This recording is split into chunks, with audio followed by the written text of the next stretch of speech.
Very similar teams, and Fevzi's going to be one of those players trying to pilot it and show exactly what it can do. And I know a lot of people love those G-Max moves that Venusaur, Blastoise, and Charizard have, so why not try something different for Players Cup 4? We've seen Venusaur, we've seen Charizard, let's get the mix-up in. Of course, that Blastoise is going to have to take down Marco, who accomplished player himself. We see some champion and finalist titles under his name. Torino Premier Challenge Champion 2019, finalist for Torino and Milano Premier Challenges. And this is a tried and true team here. I mean, I was wondering when we were going to see Colossal, but we're actually just going to start the day off with it. There's that Colossal and the Dragapult Urshifu Rapid Strike we know oh so well, paired up with the Incineroar, Rillaboom, and the Togekiss. So this has been a staple in Player Cup competitions. Obviously, it fared extremely well Players Cup 1 and 2, making a fantastic run Players Cup 3, and surely we had to expect it in Players Cup 4 as well. It's been a staple, I think, and people understanding just how powerful that is. Obviously, a couple options there to set it up. Of the 64 players we have across all 4 region finals, actually 12 people bought the Colossal, the Gigantamax version, obviously. And it's one of those that people just know it can win games. So I'll be curious to see how that does, especially in the face of the Blastoise. It's all well and good saying, oh, I'll take a water attack and I'll set up the Steam Engine boost and the weakness policy. But I think Blastoise might just overpower that. So Marco's going to have to play very wisely about that. And I'll be very curious to see how this team that Fevzi's bought actually fares against one of these more tried and true staple teams that we've seen for a little while now. Yeah, I'm so excited to see that Blastoise get some love next to its pals, Venusaur and Charizard, which we more frequently see. So let's start getting into this match to see what these players are going to do to try and secure a win early on. So right away, we're seeing that Dragapult here paired up with the Togekiss going up against this Landorus and Thundurus that Fevzi's brought.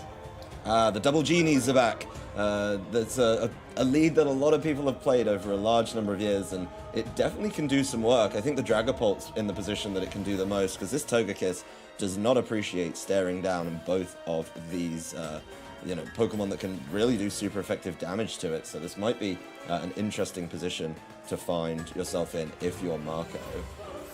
Yeah, Thundurus, though, just opting to go for that swap. We did get to see a little peek of what else Fevzi's brought around, and that Registeel is going to hit the field here. Marco, though, looking to apply some early game pressure with this Dynamax.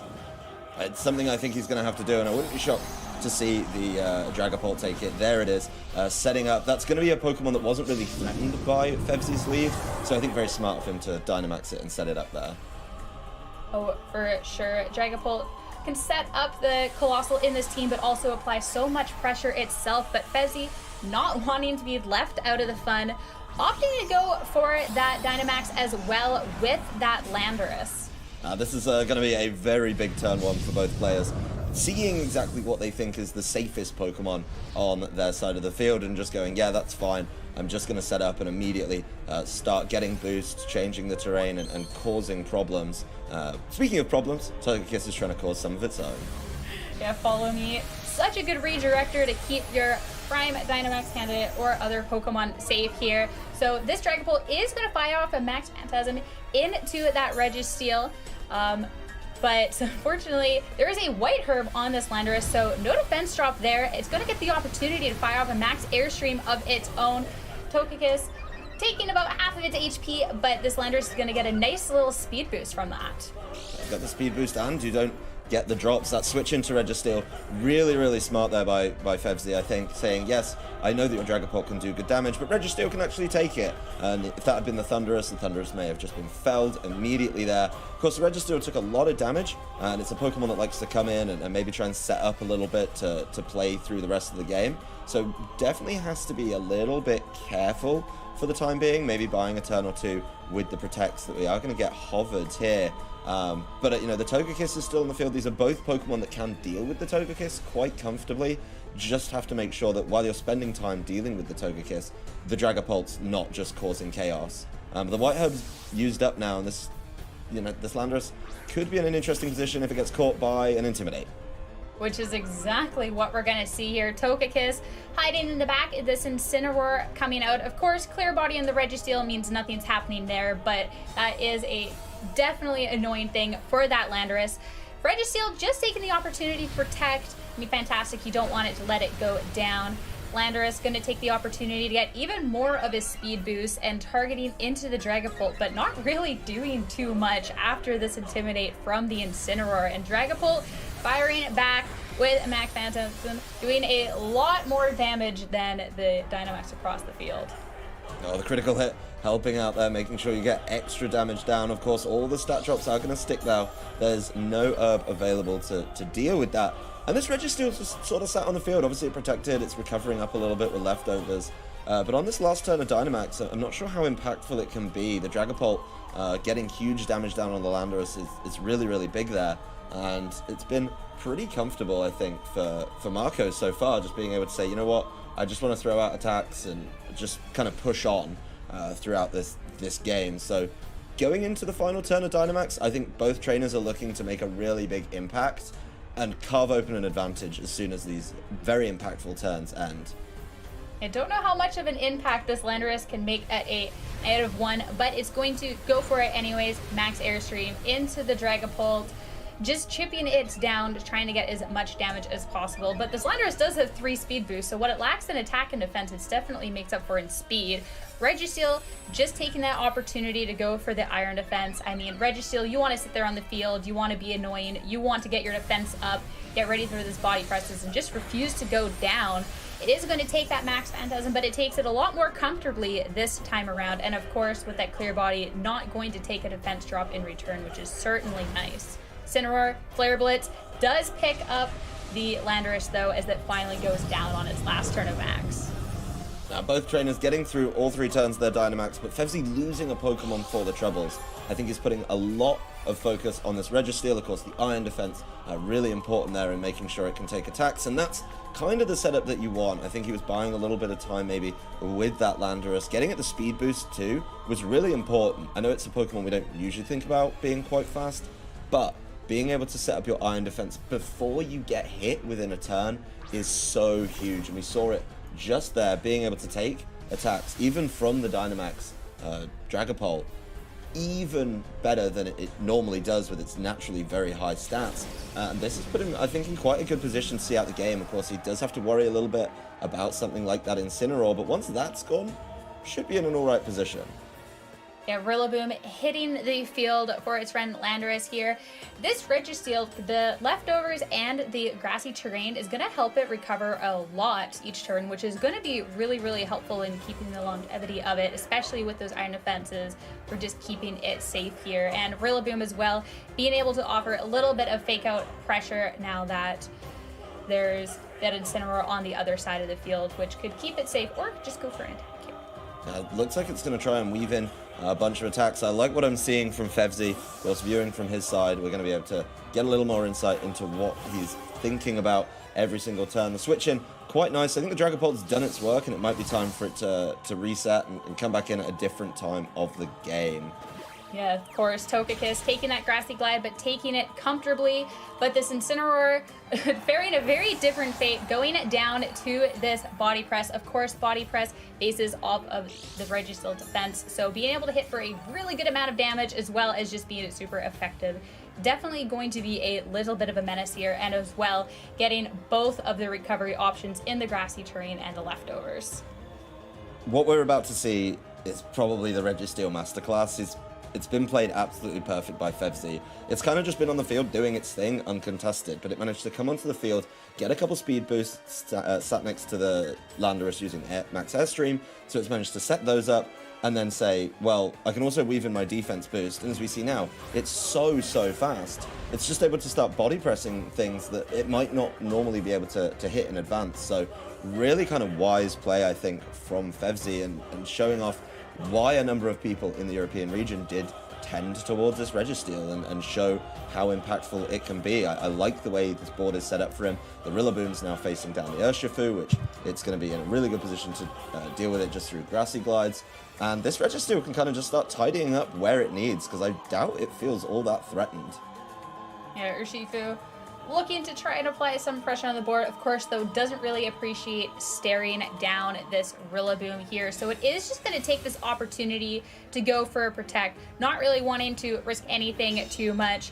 So unfortunately, Grassy Glide not doing anything, Body Press not doing anything. So this Togekiss having the opportunity to do what it wants. And what it wants is an Air Slash right into that Rillaboom.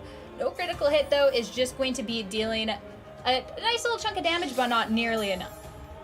A good protect for Marco buys him a little bit of time here. He gets some damage down on the board absolutely for free from Togekiss. Togekiss throwing out the Air Slash, I think looking for the critical hit. Obviously a lot of Togekiss do like to try and play that way. And I think with the critical hit there, it might have been a very different turn, but it is kind of in a similar boat now. There's been a little bit of recovery, of course, and importantly, recovery on the Registeel. So it's kind of still just a good board for Fevzi. Yeah, he took some damage, but the Urshifu's used its Protect Up in that previous turn. It's not going to be able to, or it's going to be very limited in its ability to do that twice. And Marco looks like he's definitely under pressure. Even though the Pokemon count is even, I just think the board presence is so good here from Fevzi. That Urshifu being under a little pressure, Togekiss is going to just take the opportunity to go for a Follow Me to at least keep it safe from this Rillaboom. It is going to go down for its trouble though, as the Registeel does get a Body Press into the Urshifu. It deals a good amount of damage, but the Urshifu gets to fire off a good amount back, doing a good chunk to the Registeel, but not able to pick up the KO and getting a defense and special defense drop in return. That Urshifu really has to be careful now, just because it's already kind of at half health. The Grassy Glide is still available for the Rillaboom, and once again, the board position just so strong. The options that Fevzi has, I think being able to take out the Togekiss with the Grassy Glide, obviously not very effective, but just powerful and able to work through that way, are really important. And now just down to the Dragapult and Urshifu. Don't forget that Registeel has been sat on the field all game. It's picked up its boost. It's not really been contested in that one, and it should just be able to sit here. We saw just how impactful that Iron Defense was when it took a close combat comfortably. Then it got a couple rounds of recovery, so probably feeling pretty good about the chances to try and deal with this one. Yeah, all the damage it took from the Dragapult in its max, seeming so far away now, as it's just being able to sit here, slowly be recovering up, and that's the dangers of Registeel as well. I mean, it's hard to take down and even more difficult after all the Iron defenses. Urshifu, not wanting to take your Grassy Glide, is just going for the Protect, of course. Fevzi just going for the Grassy Glide, just to try and pick that up. Sand Tomb from the Registeel is going to connect with the Dragapult, and doing a little bit of damage, but trapping it. Dragapult, though, gonna take the opportunity for a Phantom Force and disappear. The problem with the Phantom Force here is you disappear for a turn, but within that turn, the Registeel gets the recovery. So the Registeel, again, almost at half health, feeling pretty good about its chances to be able to deal with this, and you're still in a position where this Urshifu has no answer to the Rillaboom. Let's just take a look at how impactful, of course, that Registeel has been. It's taken all of these turns, and it's so fast. It was outspeeding a Dragapult. Registeel shouldn't be doing that, but perfect early game play from Fevzi, setting it up with the speed boosts, has just started to pay off. And Sand Tomb, an interesting addition to its moveset, not something I think everyone runs, but that residual damage, is going to make sure that Dragapult gets knocked out at the end of the next turn. So Fevzi, yes, he's been playing it a little slower, but he's always been in a great position. Oh, definitely. Marco fishing for that double protect on the Urshifu, but unable to hit it as the Urshifu goes down to the fastest body press in the West. And this Rillaboom is going to take a nice chunk of damage from the Phantom Force, but not enough, and Dragapult is going to go down for its troubles here. So Fevzi is going to be taking that game one, and Registeel gets to recover, gets to just stick around and be an absolute menace. So Marco really having to consider that going into this game too. So let's hop into it and see how things are going to be shaking up. So this time around, we will see that Dragapult in the lead, paired next to the Incineroar though, and Fevzi sticking to the same old, going with that double Genies. I wouldn't be shocked to see a switch out once again here and maybe more setup. The change from Marco could be interesting to see if that maybe affects his decision. But what's really kind of cool for Fevzi here is he immediately gets to use the White Herb and show exactly what it's used for. Now the Incineroar's use this Intimidate, has to switch out and back in to change those stats. And I think that's kind of the perfect use of this item, as the pressure it applies now is really, really important.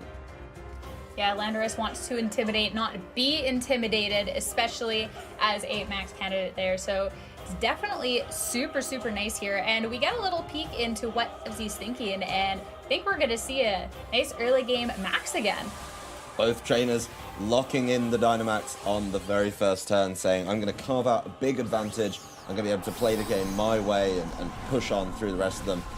Dragapult, once again, the max candidate. I think it was good for Marco, but it just needed to do a little more, and it wasn't able to do enough against the Registeel. So we'll see if he maybe tries to predict that Registeel, when it's going to come in and what it can do. But those speed boosts were huge, and if Fevzi can play around that game plan again, I think Marco's going to struggle. I'm excited to see the Thundurus in action. It did swap out first turn last game, so this time it's going to be sticking around and maybe causing a little bit of issues here for Marco. So we'll have to see what it has up its sleeve, but unfortunately not on this first turn. Incineroar wanting to play it safe, just going straight for that fake out into it. So this Dragapult gonna have the opportunity to go for a max Phantasm and just absolutely eliminate it from the field. So no swap in, Registeel doesn't take a bunch of damage, but this Thundurus going down for its troubles. Landorus, though, does get the opportunity to fire back a max Airstream, picking up a good amount of damage considering it never got to get intimidated this time around, so it's definitely going to appreciate that. That's really, really interesting. The way that I think Fevzi's looked at what happened in the last game and said, I won without the Thundurus doing anything. The Thundurus literally switched out for the Registeel. So we've sort of thrown it up as a peace offering to Marco and said, actually, you can knock that out. That's absolutely fine. I'll then get the Registeel in for free. It hasn't taken any damage, so it's in an even better position than it was last time. And I'm just going to put you in the same kind of corner by boosting it up with the max Airstreams. Those max Airstreams are doing even more because of the way the Intimidate was negated by the White Herb. And it's really looking like we're going to get a bit of a run back of game number 1 from Fevzi, and now the onus is on Marco to say, you know what, I've seen you do this and I'm not going to let you do it again. I just think that's going to be really hard to avoid with what he has offered up on the field right now. Certainly. The Registeel just going for the protect, wanting to keep it nice and safe this time around. And the Airstream, we saw how much it did last time to the Dragapult, but fortunately not quite doing enough to be picking up the KO right off the bat here, but does get that speed boost, and more importantly the speed boost on that Registeel. Dragapult does target into the Registeel, so that Registeel taking barely any damage. Definitely a lot nicer of a position than the first game where it took a massive max Phantasm. Dragapult almost going down from the Life Orb, but not quite. And now that this White Herb is used up, Incineroar is going to take its chance to go for a parting shot into the Landorus and start dropping its attack. A nice bit of setup there on the Landorus, really kind of respecting just how much it did. You don't want everything to get knocked out or take huge damage. So yes, your Intimidate was blocked, but you managed to drop its attack finally, and its special attack, pretty irrelevant, but there's the full effect of parting shot. And of course, you managed to switch out into the Togekiss. The Togekiss can pose an interesting kind of problem, or a bit of a thinker for Fevzi when he's looking down at the opposite side of the field, because you do have to respect the potential follow me, but it could also just switch out just as easily and become the Incineroar again and land a successful Intimidate onto this Landorus. What I think is really kind of well played and definitely a bit of a focal point for Fevzi, though, is it's not about the Landorus dealing the damage. It's about the Landorus setting up the max Airstreams and making sure that speed control is in play. Might be playing this last turn a little bit differently, I think, respecting some of the stat drops he's taken. Of course, the 2 max Phantasms lowering the defense. Does just have to be respectful of that and say, well, you might just be able to follow me, knock me out. I'm not going to be able to get a knockout in return because I know a little bit about exactly how this is going to be. And Fevzi going down to the wire as he thinks about this one. I mean, it's definitely a big decision here. Definitely switch the tide of the battle, but is going to just take the opportunity to go for the max guard. Togekiss as well, trying to keep the Dragapult safe, going for that follow me. The Dragapult, though, opting to target into the Registeel, so Landorus would have been safe, but regardless, the Registeel takes the hit pretty comfortably, all things considered, and this Dragapult the absolute beast of a Pokemon that it is finally going down due to its own Life Orb recoil. No, getting that Life Orb recoil knockout, I think something that Fevzi was looking to do actually, and saying, I can take an attack, and if you do throw an attack at the Registeel, that's absolutely fine, and I'm just going to let you knock yourself out with the Life Orb. So knowing how low that was, knowing about the item, something Fevzi was able to play around quite wisely. Landorus did play it safe and maybe didn't need to in that turn, but I'm sure there's a end game win condition that Fevzi is already looking towards. Yeah, maybe eyeing up the Landorus as part of the end game plan. So this Registeel, just trying to start becoming a menace here, did get the opportunity last turn to go for an Iron Defense. So it might not have the most HP in the world, but it does have the speed boost, it does have the defense boost, so it can definitely start proving to be a menace, just like we saw in the last game. I think I would have liked to see the speed boost again, and that Registeel with 2 speed boosts in the previous game was so impactful. I think getting that again wouldn't have been a bad thing at all, but at the same time, you've still got the very fast Landorus on you. The Landorus now has access to its spread moves, so making sure you're around to do that could be really important. Looking down at the Togekiss, the ability for it to follow me and cause problems that way, I think having access to your spread moves really, really important, but it would be better if they hit. Yeah, Togekiss, no follow me, and staying safe from that Rock Slide as well. Close combat coming out from the Urshifu. So close to picking up the KO on the Registeel, but not quite there as the Registeel just holds on with 4 HP. That Iron Defense boost proving so valuable, both in staying alive as well as dealing out massive damage with this body press and taking that Urshifu down. As Togekiss, though, is going to fire off a Dazzling Gleam, finally picking off that Registeel, and just a little bit of chip on the Landorus, but the Registeel at least got to take some of him down with it. Registeel did exactly what Registeel wanted to do there, I think, which was follow up the Rock Slide from the Urshifu, obviously being asked a really big ask, which was take that close combat without going down. It manages to do that really, really well, and I think that was exactly what he needed it to do. Traded it for the Urshifu, but now he's just in a great position. Don't forget that Landorus is very, very fast. It is losing stats, which is a little bit of a problem for it, but it's going to be the quickest thing on the field. It is going to be able to start rock sliding and hopefully just kind of seal up the game that way. Having access to the spread moves, really, really important, especially when that spread move is super effective on both of your opponent's Pokemon. It's just going to come down to whether these spread moves do enough, but Rillaboom hitting that field here is nice. A little bit of fake out pressure from both sides of the field here, but Rillaboom being a little bit faster. So this is definitely going to be an interesting endgame between the two players here. Oh, down to 2 versus 2. I think this is a better position for Marco. I think he's more comfortable playing this one out this time because he's not facing down the Registeel. So getting rid of that threat, really, really important. The Rock Slides aren't looking too great, though, from Fevzi's side. I mean, they're not doing much damage, and they're not hitting consistently either. You get Dazzling Gleam from the Togekiss. Togekiss is like, let me show you how to do a spread move. Of course, Dazzling Gleam with a perfect accuracy and doing a lot of damage as well. So this Landorus needs to get its act together. It's already not going for a bunch of damage here with multiple attack drops, so it needs to at least be connecting with these attacks here. So a little bit unfortunate from Fevzi's end, but it is going to go for a Rock Slide again. Finally picking up a little bit of chip damage on both of these Pokemon. Togekiss back with the Dazzling Gleam is going to pick it off though with a critical hit. Not that it would have mattered. Landorus going down, and it's just this Rillaboom against the world, just trying to do what it can, pick up some chip damage with this U-turn, but this Incineroar pressures it all too much. So definitely a scary position for Fevzi here.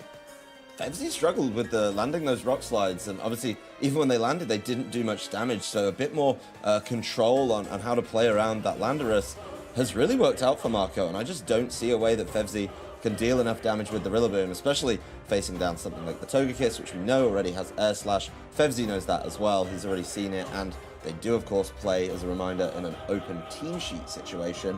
So this one looks like we're heading towards game number 3, unless there's some absolute shenanigans. A really nice comeback from Marco, played around that Registeel, and I think leaving that Landorus in trouble was really, really solid from him. It sat on the field for a very long time. Yes, it was fast, but it wasn't that impactful. Speaking of impactful, this Togekiss looking to make an impact, bringing this Rillaboom right down, flinching it just for that extra insult to injury here. Incineroar, of course, is going to clean it up with a Flare Blitz, and Marco is going to take this second game here. The 1-1 between the two players, and super well fought. Fantastic adjustments on Marco's end there. I mean, that Registeel make a couple of different changes going into this game 3. So let's head into this and see what adjustments can be made. Of course, this is it. Both players to play this perfectly to try and move on to the next round. And this Dragapult that's put in so much work hitting the field next to the Togekiss again, though. Fevzi staying tried and true, going with that Landorus Thundurus combination. I would love to see the Thundurus actually get to play the game this time. It hasn't had an opportunity for the first two games. It switched out in the first one, which was fine. But then it didn't come back in at any point. And in the last game, it just got immediately knocked out. So I'd really like to see it play and see what it can do and how it can impact this match. I don't know if this is the best time for it. Obviously, it can do damage to something like the Togekiss. But once again, Thundurus will be waiting. We will be waiting a little bit longer to see exactly what it does in this matchup. Hoping this is our game to finally see it. But later on, Registeel rejoining the field, and this should be no surprise. If it worked last time, it might work again this time. That Dragapult going for that max to apply that early pressure. It's done so well in the past games as well. Fevzi, I mean, this is just, it's almost the same turn every game. We're seeing both of these max candidates come out, trying to pressure the other person while trying to be setting up their own boosts as well. So Max Landorus is joining the party. Both trainers know what they want to Dynamax in this team, and it's been consistent across all 3 games. It's been a real kind of back and forth. I don't think there's any super obvious knockouts that can be taken. And of course, setting up the speed boost was so important in game number 1, especially getting them down onto the Registeel. Speaking of game number 1, we're getting pretty much the full run back, I think, of those opening turns. So Marco's going to have to make some changes somewhere because game 1 wasn't his. He needs to play it more like game 2. Oh, for sure, though this is definitely going to be positive for Fevzi. This is, I mean, took that game 1. This is what he wants to see, you know? Max Phantasm into the Registeel. Registeel holding on comfortably, not getting a defense drop, and picking up some good amount of damage onto that Togekiss as well. And that speedy Registeel in game 1 slowly starting to make an appearance again as it gets to sit there comfortably with these max airstreams. Another max airstream. This could be that turn where Registeel protects the Landorus max airstreams to make sure it's nice and speedy. That would be 2 speed boosts for it, and then in the following turn it iron defenses for it, gets hit, and then keeps on going. It's kind of with the Registeel, you've got to plan a couple of turns ahead. It's something that if you look at the trainers who have bought it in this tournament, they're players who do look at the game a little bit more ahead, not just what's on the board, but what's going to be able to be done in the turn after, or even the turn after that. So it really requires this thought and this game plan that Fevzi is going to have to execute. And once again, Marco has to find a way to stop that and try and mix that up. This is something that happened in game number 1, though, with this switch. Yeah, I feel like we've read this book before. This is playing out almost, well, it is the exact same. Incineroar hitting the field. Of course, the White Herb already being used up means there will be that attack drop. Registeel, same as before, we've seen this. Go in for that protect, keeping it nice and safe. Max Airstream into the Dragapult, and I'm sure we all can expect what's happening next from this Dragapult. I haven't seen any switch ups so far into the game, but finally it was going to be one. Max Airstream, not wanting the Registeel to have all of that speed that it did in the first game and opting to try and get a little bit of speed back.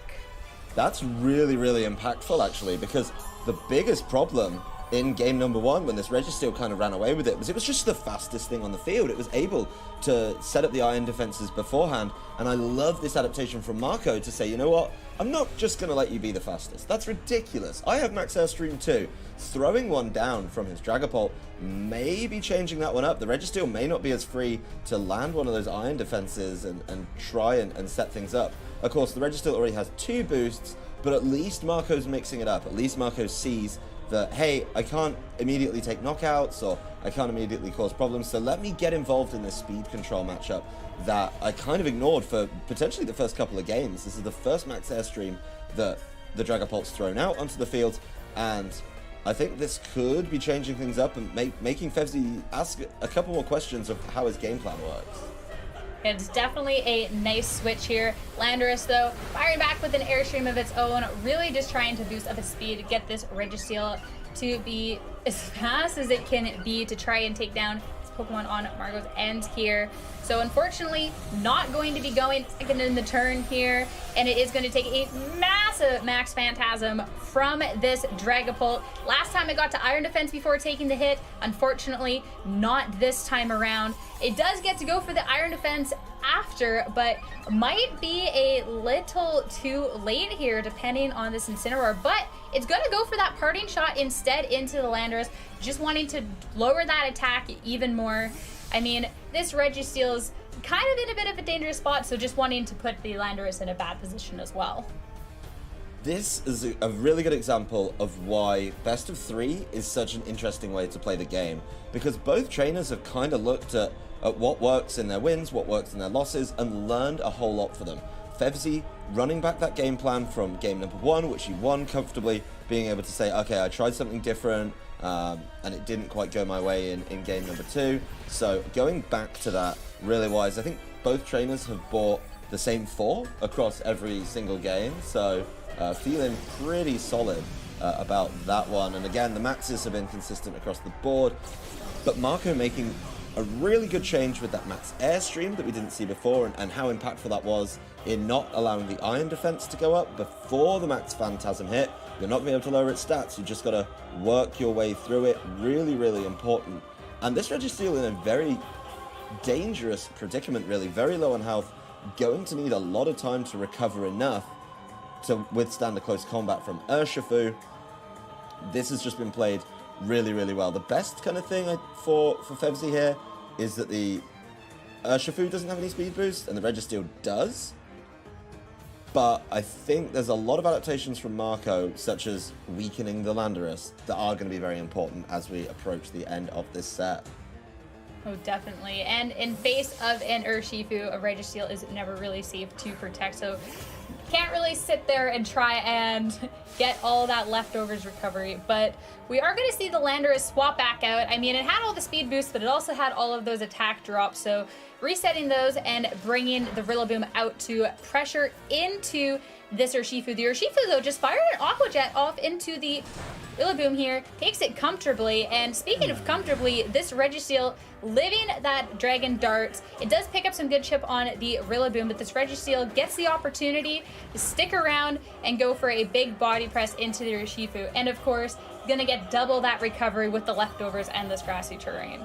I think Marco may be underestimating there just how good that iron defense is going to be, because a Dragon Dart isn't going to do it, and maybe expecting the way that it's going to play out, you know, looking to land maybe a double attack over on the Rillaboom or what was the Landorus and just deal with that. But Fevzi making the change that he didn't in game number 2, another adaptation from one of these trainers to say, you know what, something bad happened to me in game 2, I got stuck with this weakened Landorus and I will not let this happen again. So both trainers constantly learning, constantly making different changes and plays throughout the course of the set, and this has been a really, really good one to open Players Cup 4 on. Of course, we've still got to wrap this one up, and both trainers still have all 4 Pokemon actually available to them, obviously at very different levels of health, but we're in a different position, I think, than we've been in the past couple of games, where we'd always had a Pokemon knocked out by this time.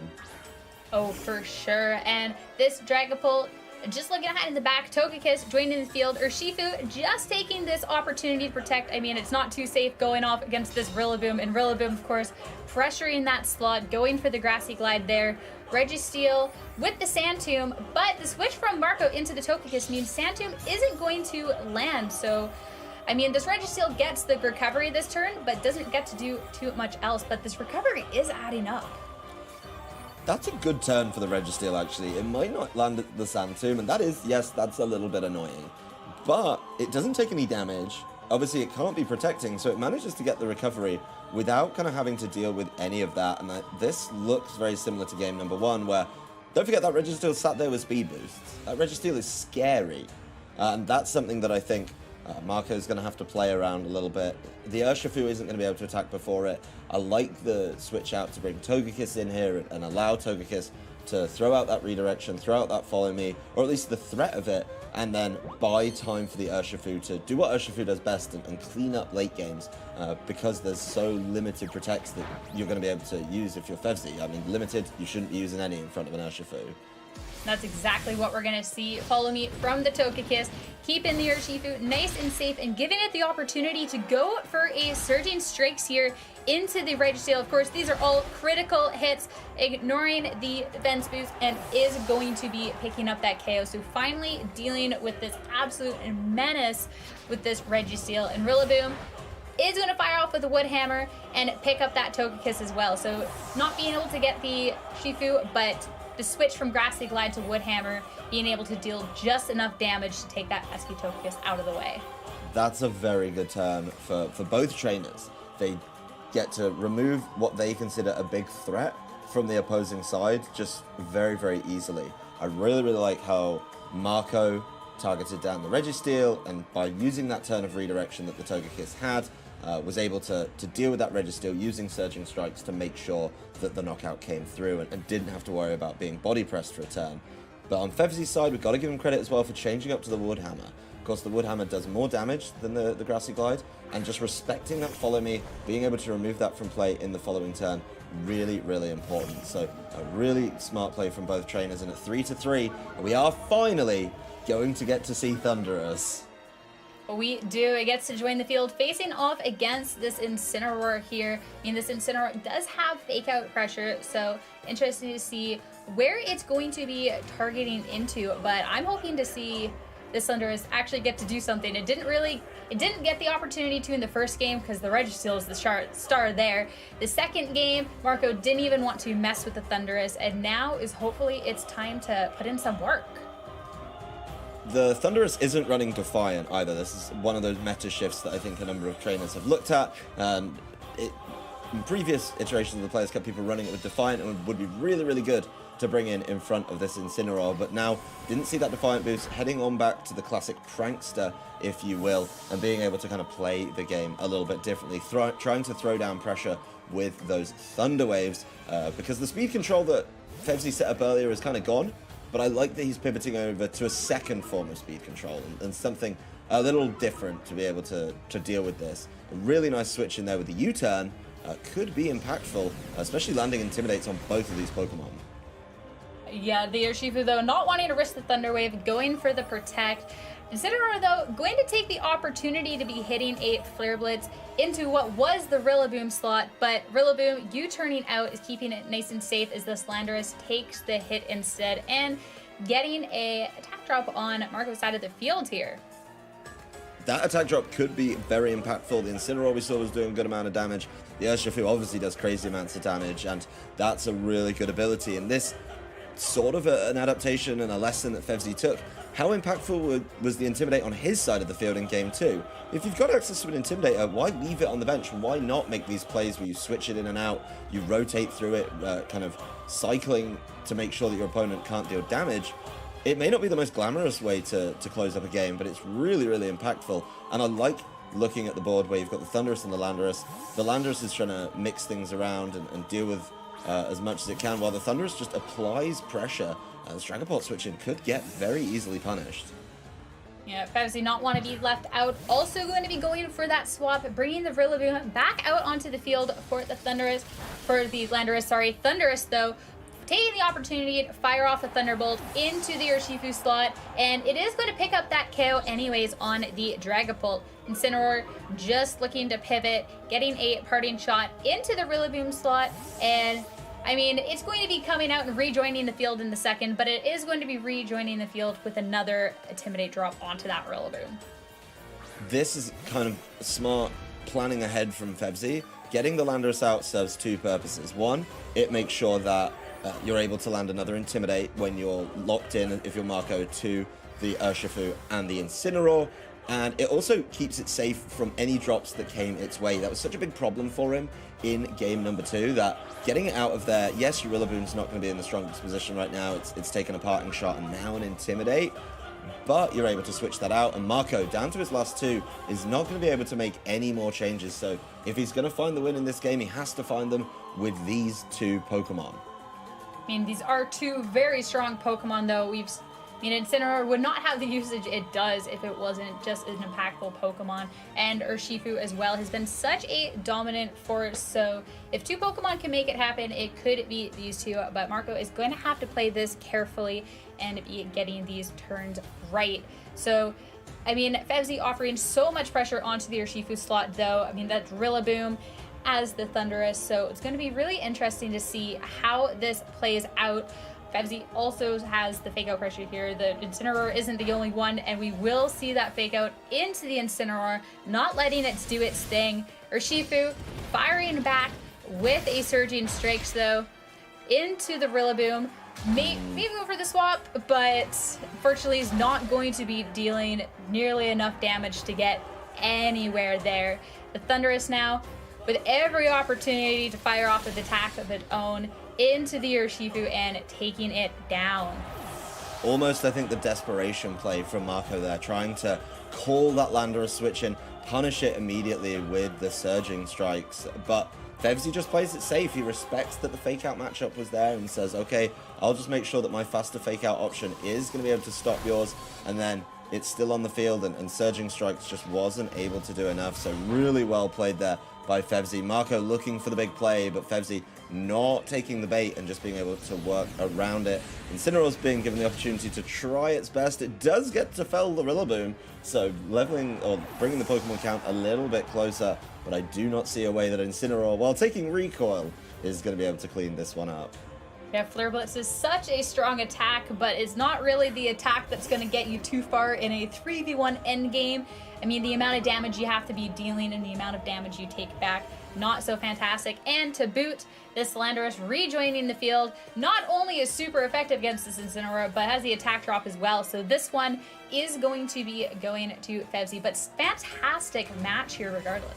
What a match to open up Players Cup 4 with. I think these trainers really showcased some of the best options that you can see on their teams. And what I'm really, really excited to see was 3 games with the same 4 Pokemon selected every single time, and then very different outcomes and very different play styles. Both trainers are just playing every game really, really well, making sure they were really close, really competitive. But our number 1 seed, Fevzi, taking it, I think taking some lessons from game 1, game 2, applying them in game 3, and responding very well to Marco's